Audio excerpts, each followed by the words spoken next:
they are not, and to forget what they really are.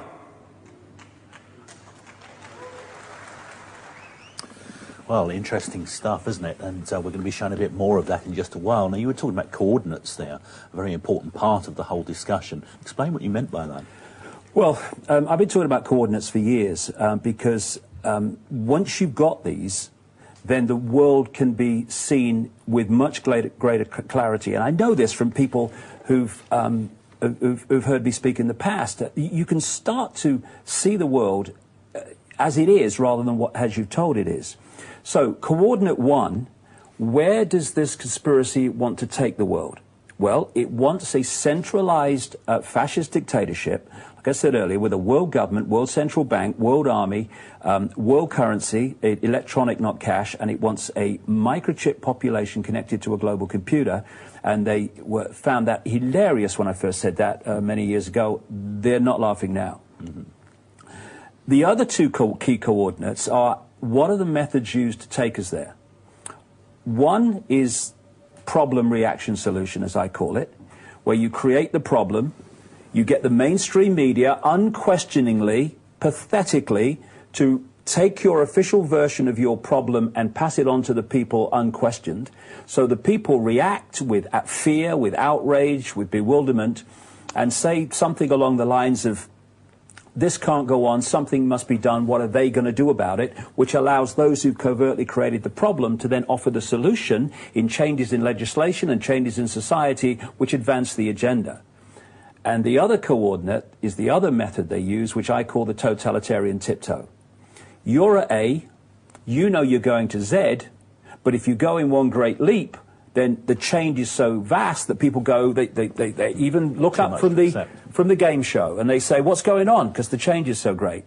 So you go in little steps, as big as you can get away with without too much opposition and reaction, but you go in little steps, but you know where you're going. That's how the European Union went from a free trade area, nothing to worry about, just about jobs and freedom of trade, and it's gone to what it is today, which is a globalized, or a centralized, rather, fascist state.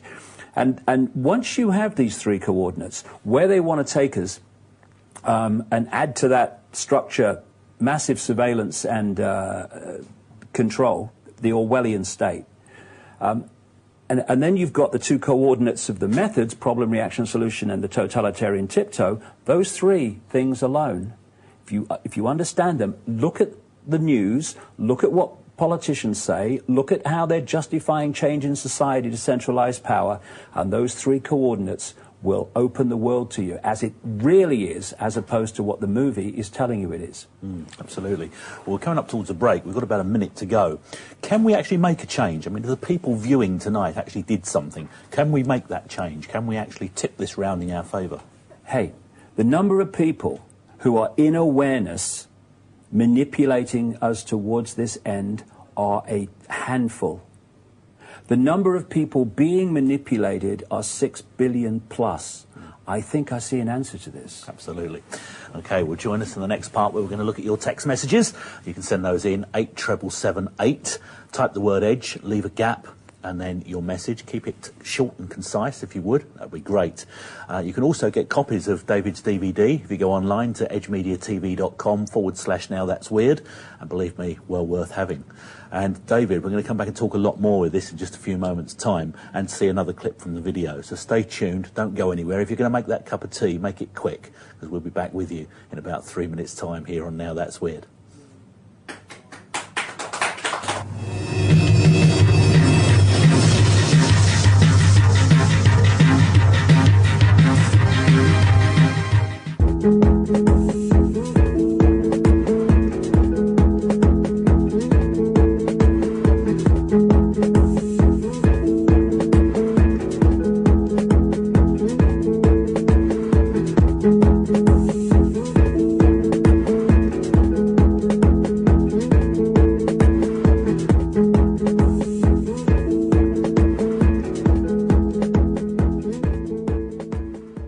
Since his extraordinary awakening in 1990, David Icke has been on a journey across the world and within himself.